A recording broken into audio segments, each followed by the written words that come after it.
개인의 자유와 공동체의 이익이 서로 상충되는 것일까요? 요즘 우리 사회에 보면 개인적인 이기주의의 자유, 그것을 너무나 표방하기 때문에 국가나 사회가 어려운 경우를 보게 됩니다. 혹은 반대로 국가나 사회나 공동체가 자기만의 이익을 추구하기 때문에 개인의 자유를 침해하는 경우도 보게 되는 것이죠. 둘이 함께 조화를 이루면서 하나님의 나라를 충분하게 이루어갈 수 있습니다. 둘이 협동하며 공동체는 개인의 자유를, 그리고 개인은 공동체의 선을 추구하는 것이죠.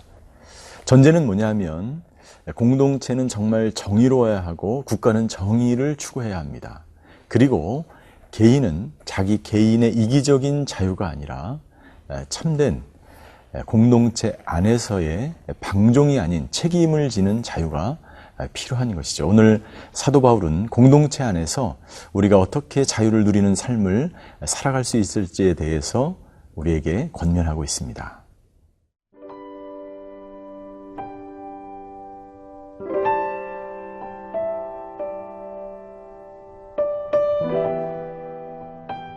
갈라디아서 6장 1절에서 10절 말씀입니다.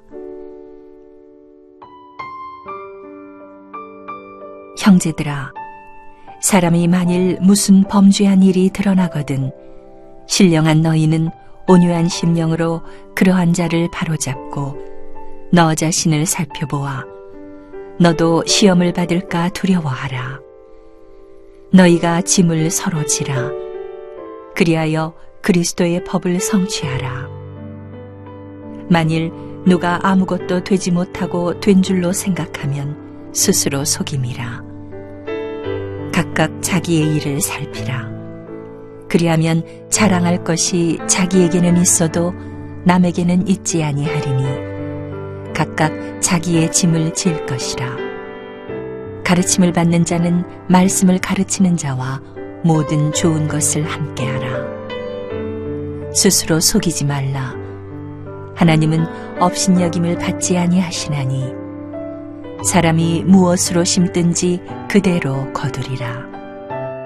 자기의 육체를 위하여 심는 자는 육체로부터 썩어질 것을 거두고 성령을 위하여 심는 자는 성령으로부터 영생을 거두리라.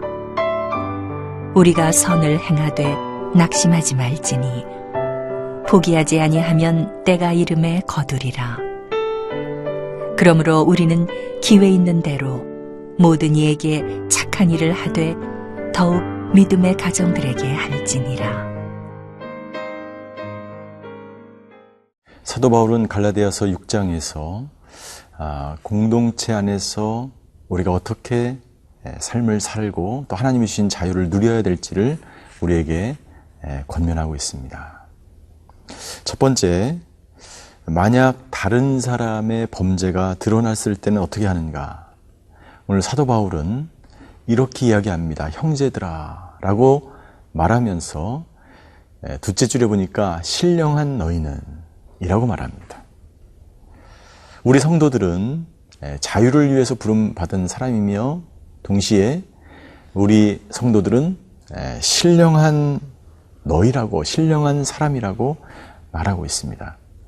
무슨 말입니까? 우리가 다른 사람의 죄를 판단하기 위해서 우리가 먼저 해야 될 것이 있는데 그것은 뭐냐면 우리가 주님 안에서 다른 사람이 범죄한 그것에 대해서 거룩해야 된다는 것입니다. 흠이 없어야 된다는 것입니다. 신령한 너희는 그 다음에 우리가 해야 될 것이 있습니다. 온유한 마음으로 그것을 다뤄야 하는 것입니다. 우리가 교회 안에 어떤 문제가 발생하고 어떤 사람의 문제가 발생하고 어떤 성도의 문제가 발생할 때 교회는 대부분 은혜를 베풉니다. 교회에서 칠이라고 하는 법적인 용어가 있습니다. 어떤 사람이 잘못을 하고 죄를 지었을 때 7일을 한다고 이야기하죠. 그러나 7일을 당하는 사람은 많지 않습니다. 왜냐하면 은혜가 앞서기 때문이죠. 그러나 은혜와 동시에 진리를 추구해야 돼, 진리를 선포해야 되는 것이죠. 이것은 양날개와 같은 것입니다. 은혜만을 추구하다 보면 교회의 질서가 없어지고 공의가 없어지는 것이죠. 사랑만 추구하다 보면 교회가 어지럽고 혼란스러워지게 되는 것이죠. 그러나 우선적으로 해야 될 것이 있는데 그것은 뭐냐면 온유한 마음입니다. 사랑입니다. 은혜입니다. 그것이 전제되어야 된다라고 이야기합니다. 온유한 심령으로 그러한 사람을 바로 잡으라고 말씀하면서 세 번째, 자신을 살펴보라 라고 말하고 있습니다. 반면교사라는 그런 사자성어가 있죠. 다른 사람의 잘못된 일이나 행동을 보면서 자기를 돌아보게 되는 그러한 내용인 것이죠. 우리가 다른 사람의 흠을 보고 그 사람의 죄를 정죄하고 또 진리를 선포하고 심판을 하기 이전에 우리는 먼저 그것을 반면교사로 삼아야 된다라고 바울은 권면하고 있습니다. 왜냐하면 여러분 우리가 다 온전한 사람이 없기 때문이요. 우리 공동체 안에서 모든 사람이 죄 가운데 하나님의 은혜로 자유함으로 우리가 모여있기 때문인 것입니다. 그래서 사도 바울은 우리에게 권면합니다. 너희가 짐을 서로 지라. 서로의 짐을 지라 라고 말하고 있고 또 5절에 가서 각각 자기의 짐을 질 것이다 라고 말하고 있습니다. 여기서의 짐은 십자가와 같은 무거운 그러한 것도 해당이 되지만 여기서 특별히 짐이라고 바울이 이야기할 때는 각자 자신이 담당해야 될 의무와 책임을 말하는 것입니다. 내가 자유가 있다고 하고 내가 마음대로 다른 사람을 비판하고 교회에서 마음대로 내가 하고 싶은 대로 다 하고 말하고 이렇게 하는 것이 아니라 교인으로서 절제해야 될 것이 있고 성령의 열매로서 온유하게 대할 것이 있고 온유한 심령으로 다른 사람을 바로 줘야 되는 그러한 것들이 모두 다 우리가 교인으로서 행해야 될 짐인 것입니다. 의무인 것입니다. 따라서 여러분들 4절에 보니까 사도 바울이 계속해서 증거합니다. 각각 자기의 일을 살피라. 그리하면 자랑할 것이 자기에게는 있어도 남에게는 있지 아니하리라. 무슨 말입니까?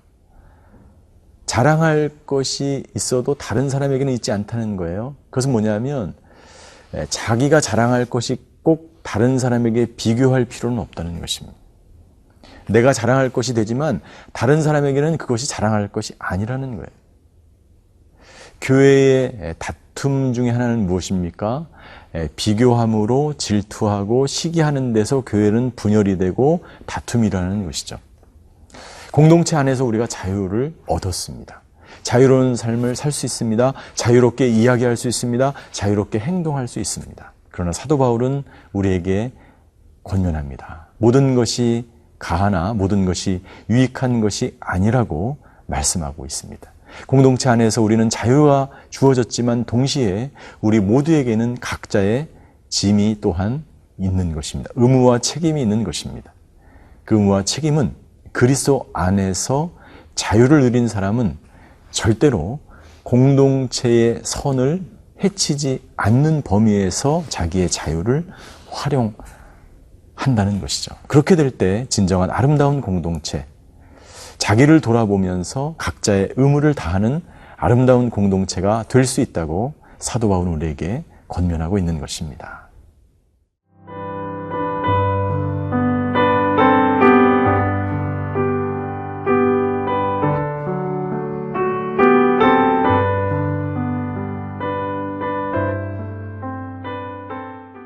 갈라디아서 6장 6절에서 사도 바울은 굉장히 의미심장한 이야기를 합니다. 제가 읽겠습니다. 가르침을 받는 자는 말씀을 가르치는 자와 모든 좋은 것을 함께 하라. 어떤 목사님이 선교지에 가서 복음을 전하고 집회를 인도했는데 은혜를 받은 어떤 성도가 이 갈라디아서 6장 6절의 말씀을 들고 와서 목사님 여기 보니까 가르치는 자와 모든 좋은 것을 함께 하라고 하셔서 저에게 있는 좋은 것 그것이 무엇인지는 구체적으로 제가 말씀드리지 않겠지만 좋은 것을 이렇게 나눠주셨다라고 간증한 적이 있습니다. 여러분들 가르치는 자와 당신이 가지고 있는 모든 좋은 것을 함께 나누시는 축복이 저와 여러분들에게 있게 되기를 주님의 이름으로 축원합니다.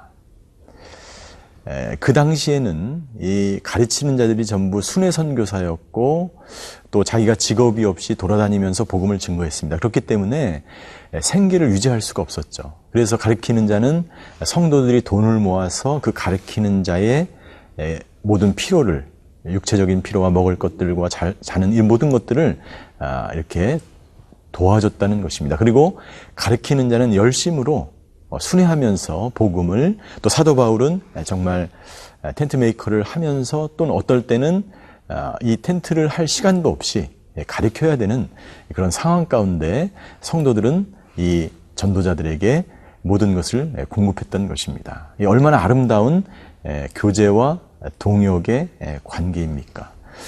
여러분들 많은 교회의 분란 중에 하나는 이 동역의 관계가 이루어져 있지 않기 때문에 일어나는 것입니다. 우리에게 자유가 있습니다.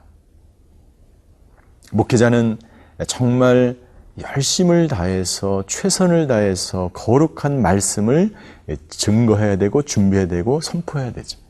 또한 성도들은 그 교육자를 혹은 가르치는 자를 돕고 베풀어야 합니다. 그러나 이것이 안 될 때 교회는 힘들고 어렵고 분열되는 것을 볼 수가 있습니다. 세 번째, 사도 바울은 너희가 교회 공동체 안에서 열심으로 서로 간에 선을 행하라 라고 말씀하고 있습니다. 여러분들 우리가 선을 베풀고 선을 행할 때에 교회 밖의 사람들, 긍휼사역, 사회선교 이런 것들만 생각하기 쉬운데 사도 바울은 오늘 10절에 이렇게 말씀하고 있습니다. 그러므로 우리는 기회 있는 대로 모든 이에게 착한 일을 하되 더욱 믿음의 가정들에게 하라라고 말씀하고 있습니다. 믿음의 가정, 믿는 가정.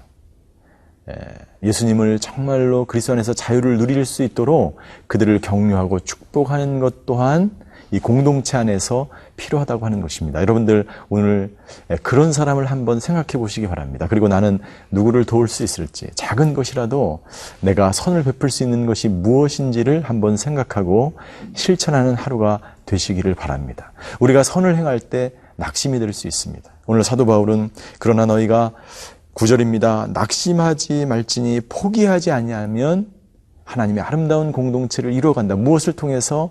선을 베품으로 말미암아. 그리고 우리가 뭐라고 말씀하고 있습니까? 심는 대로 거둔다.